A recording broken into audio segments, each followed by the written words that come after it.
finesse.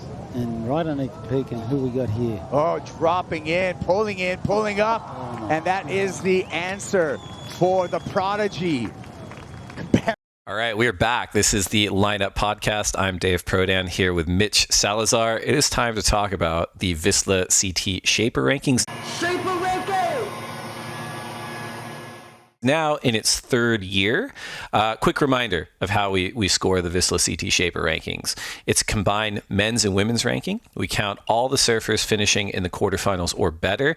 The surfer shaper receives the same rankings points as their respective surfer results. The higher the surfer places, the more points that shaper receives.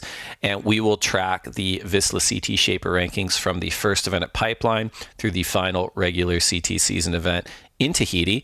And in addition to being honored as the 2025 CT Shaper of the Year at the WSL Awards, this year's winner will be gifted an overnight surf and stay at Surf Ranch Lemoore, courtesy of the Kelly Slater Surf Ranch and the WSL. So, couple of things before we dive into how the surfboards went at Pipeline. We had Matt Biolas, Jan Bernini, and Wiley Archibald. They were there amongst the entirety of the 2025 Lost Surfboards CT team on stage at this year's WSL Awards to celebrate Matt's back-to-back CT Shaper of the Year titles. It was a really cool moment because the whole point of this is not only to talk about, the figureheads of these board brands, but also the team managers, also the glassers, the sanders, everyone who invests in putting the equipment under the feet of the world's best surfers. And it was cool to see them celebrated. Amazing back-to-back win for them.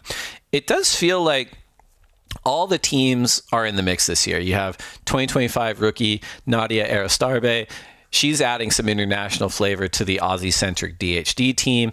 And then the social groupings, and what I noticed on the North Shore, I think more so than ever, they feel like they're oriented around board builders. There's always been that element in terms of like who people hang out with on tour, but it seems like they're spending more and more time together. You got the Lost team hanging out together, the Sharp Eye team hanging out together, the DHD team hanging out together.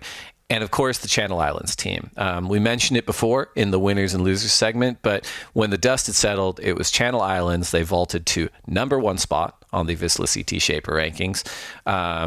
Based on the strength of Baron Mamia's win, rookie George Pitar's quarterfinal finish, Lakey Peterson's semifinal finish, and their new offseason signing of Brisa Hennessy's quarterfinal finish.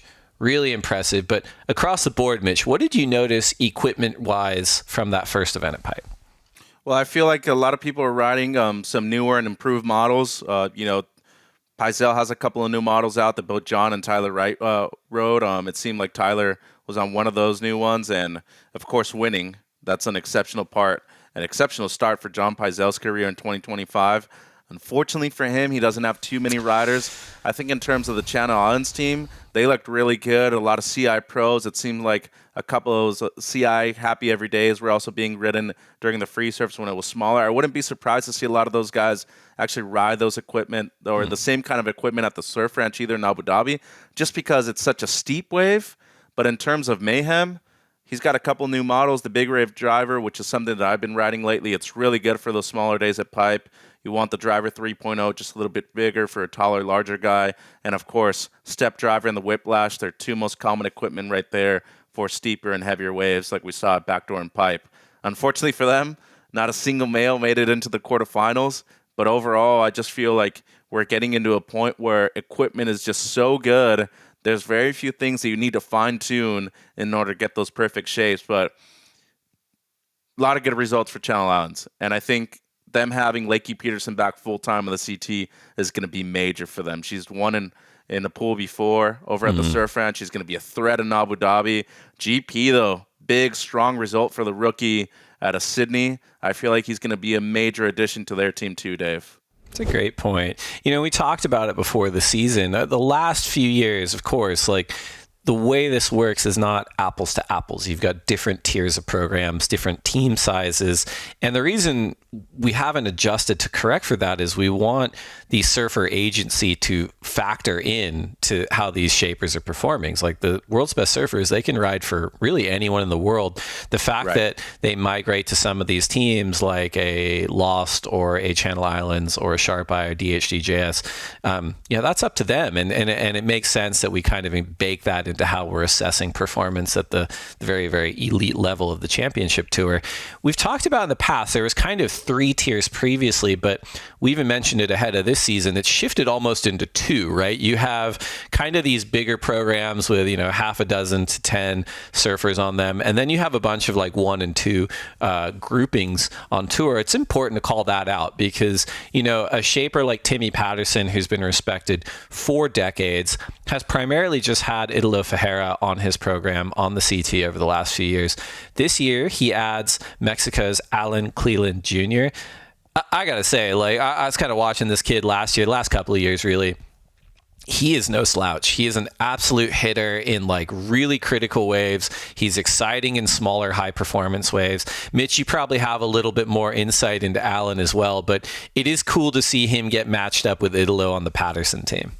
No, for sure. And 2 guys with kind of similar personalities too, a lot of energy and just real good vibes around them. But, Al Cleland, he actually just had his debut surf model with Timmy Patterson a few months ago, which is the Alan Cleland file. You can check that out on their website. It's real good board for kind of everyday surf. But once again, Italo being a huge performer for Timmy Patterson. And I think Timmy's at a point where he probably doesn't even care about how many riders he actually has on tour. He just cares about the quality of surfing that he's getting from those 2 surfers with his shapes. Italo, obviously, with a couple of his own personal models with Timmy Patterson. Al has the one, but how many sales do you think that guy's had just with those 2 guys on his team alone in the last 3 or 4 years? I mean, it's gone through the roof since Italo won in 2019, then he became an Olympic gold medalist.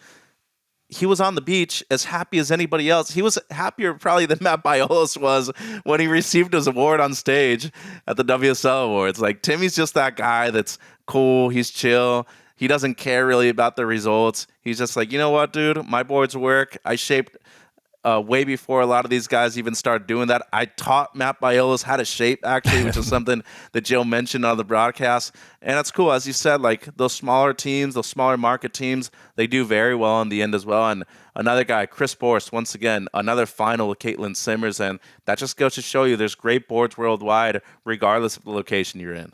It's a good point, and I think Timmy Patterson, I loved everything you said about that. I think he's still one of those shapers that a number of high-level CT surfers, even if they're on other programs, probably maybe send a note to Timmy here or there and be like, hey, I'd love to try some boards. I think he's one of those shapers that's so respected by, obviously the other shapers in the mix, but the surfers themselves, that they're probably constantly what's that under Italo's feet? What's that under Al's feet? And you note on Chris, I have that in the outline too. Chris Borst of Borst Surfboards, he's had Katie. He's also got former CT surfer Taylor Knox on his boards. But, Katie, I think just her ascendancy over the last few years was probably a prime target for an acquisition by some of these bigger labels. The fact that she's continued to stay with Chris, continued to stay on that equipment, and it continues to deliver, whether it's, in the tub or at a beach break or on a point break or out at Pipeline and Backdoor. It's awesome to see that from someone like Borst Surfboards because his boards clearly work everywhere. Yeah, they do. And you brought up a very fine point right there with Katie, too, staying loyal. And there were a couple interviews on the broadcast during this event where she just mentioned, nothing's really changed with fame, there's a little bit more money. Maybe have bought a few more things, but she's staying so true to herself. And I feel like that's just a big part of who she is and her identity. And it kind of goes hand in hand with her surfing for Chris Borst Designs too.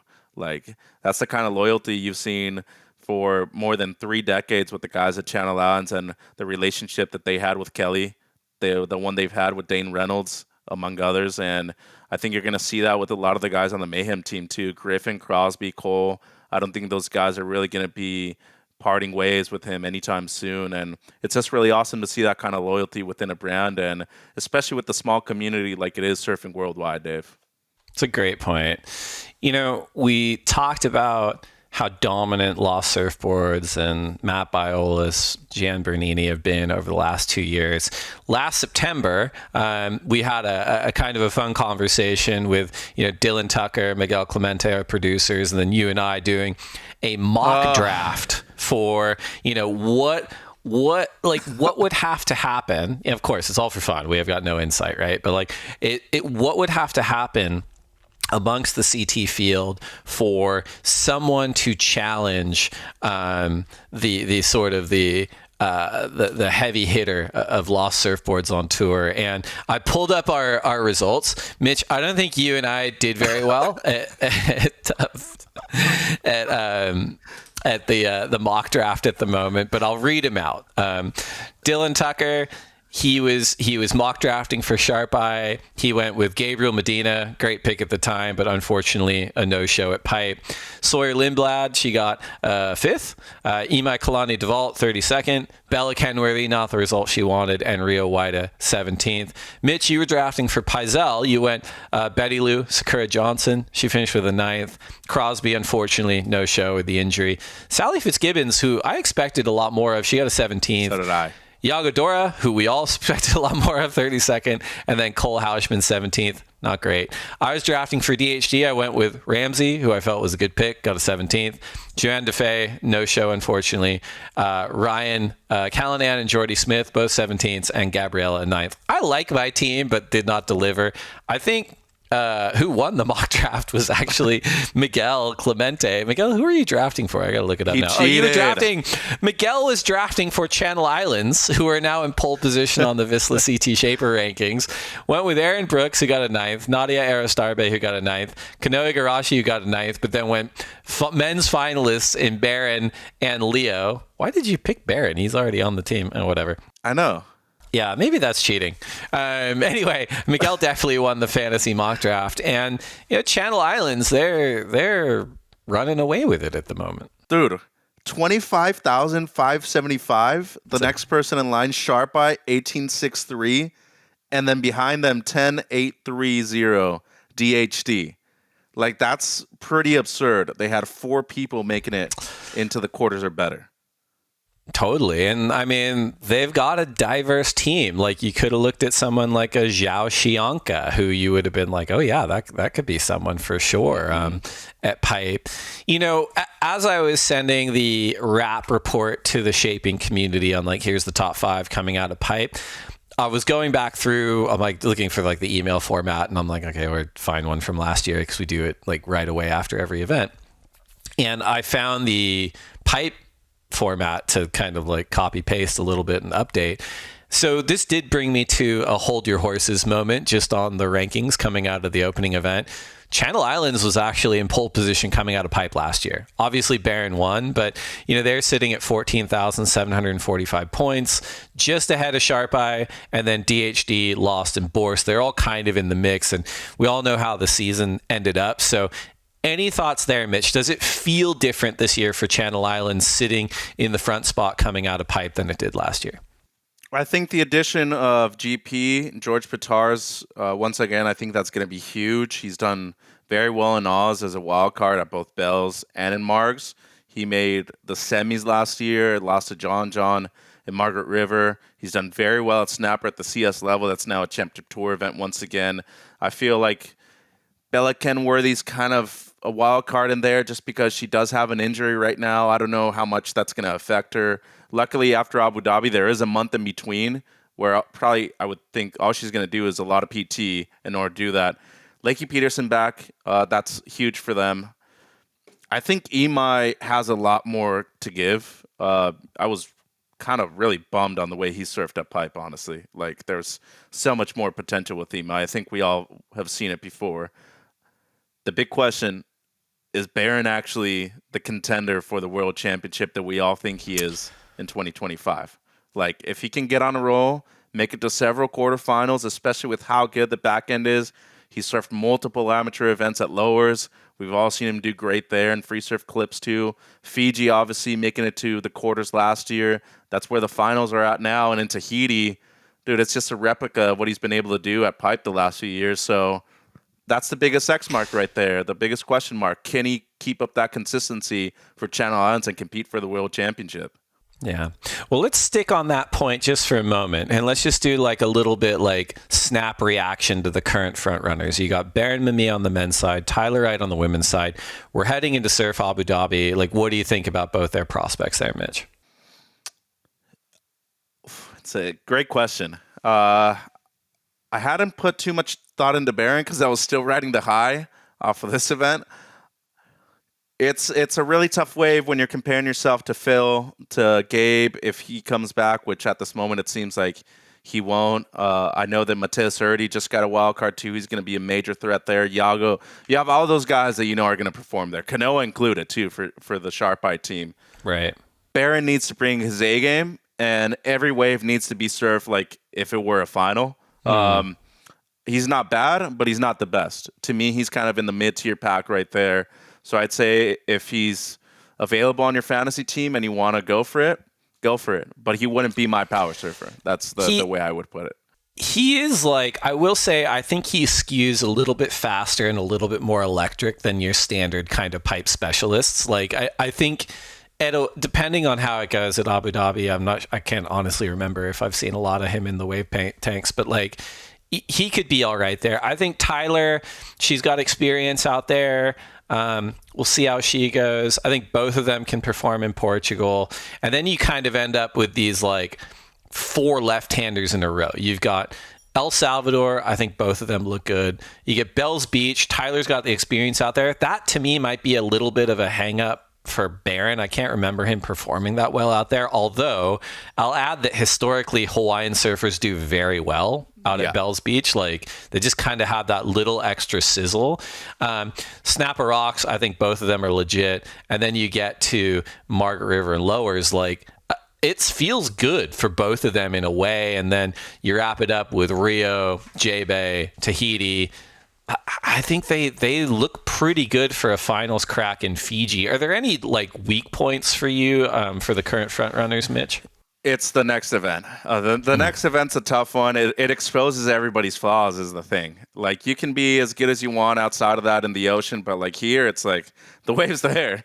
All you need to do is perform, and it just kind of exposes the different technicalities you see between the people that are the very elite of the very elite when it comes to performance surfing and those that are great, but they're not at that level. And Baron's done well in Margs. He's made it to finals day before. He's made finals day at Winky Pop, not at Bells. We haven't really seen big proper Bells on the time he's been on tour. Right. El Salvador, of course, is a major event for him, especially if we have swell over there. And the back end of the season, J-Bay, Tahiti, Lowers, all those are good spots.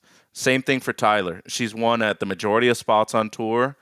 Portugal's a really big toss-up. It could be really small and dumpy, or it could be pumping, and that's great for both of them. But I truly feel that Abu Dhabi is kind of the big wildcard event for everybody, not just for the front runners. It exposes everybody's biggest attributes, but also their biggest weaknesses, Dave. That's a good point. Well, before we leave the surfboard segment for this episode, Mitch, personal board corner, man. What have you been riding lately? Yeah, the Big Rig Driver from Mayhem has been a really fun model lately. It's the one they just released. I've been real stoked on it. Gian Bernini gave me a board before they actually released it on the market. I'm a huge fan for it. I like it when the waves are real good. Been riding my Dark Arts still. JT, shout out to you. You've been making awesome boards for a long period of time. I also have a Dark Arts Pizel White Tiger that I love too. It's perfect for small days. It's an epoxy.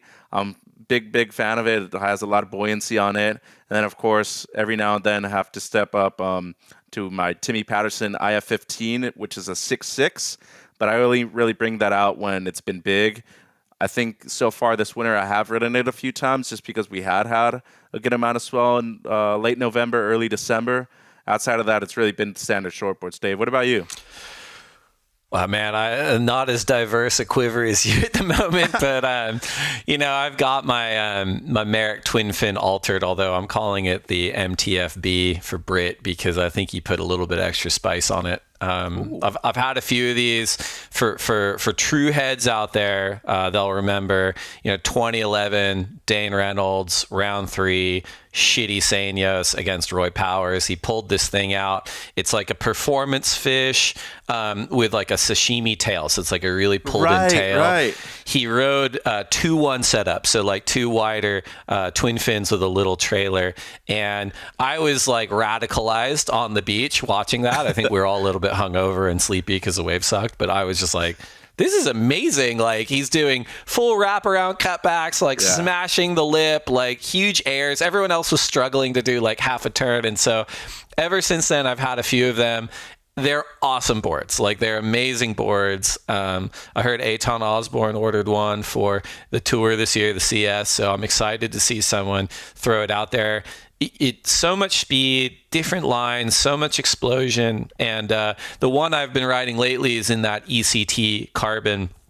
And, Brent Powers was saying, look, once you go on this, it's going to be hard to pull you off it, this technology. And I kind of like, it's whatever, Man, it feels like cheating. Like, it really does. Like, I'll go out, and it's like, it's so fast and so smooth. And I'm like, did I actually do a turn? And then you kind of watch it and you're like, oh, geez, all right. Like, it's a sick board. It was really tricky in Hawaii. We had like big days and small days and rainy days. And I took it out at Freddie Land on the huge days, and then V Land a few other days, and a few other spots. And it works sick. So that's been what I've been riding lately. Well, it just kind of adds to our point, what we always say within close corners. Guys, listeners, you go on a trip worldwide, anywhere, regardless if it has the most perfect waves you'll ever see, you always have a fish in your quiver. And make sure to have those big 2+1 fins. You're going to have the best time ever.